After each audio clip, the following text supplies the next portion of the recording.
Excuse me, is this the bus stop for downtown? Yes, this is the right stop. You are in the correct place. Oh, great. I was worried I was waiting at the wrong stop. No, you are fine. I take this bus every day. That is helpful.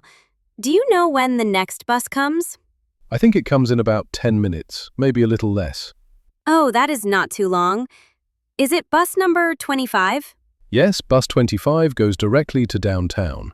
Perfect. That is exactly where I need to go. Where in downtown are you going? I am going to the shopping mall and also to meet a friend for lunch. Nice. The mall is very close to the bus stop downtown. That is good to know. Is the bus usually on time? Most of the time it is, but sometimes it is a few minutes late because of traffic.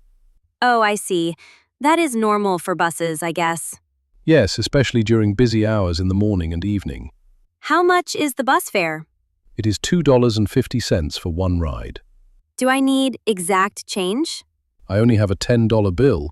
Yes, you need exact change, or you can use a bus card. Oh no, I do not have a bus card. There is a small shop over there. You can get change. Thank you so much for your help. You are very kind. You are welcome. Oh look, the bus is coming now. Great timing. Thanks again. No problem. Have a nice day downtown.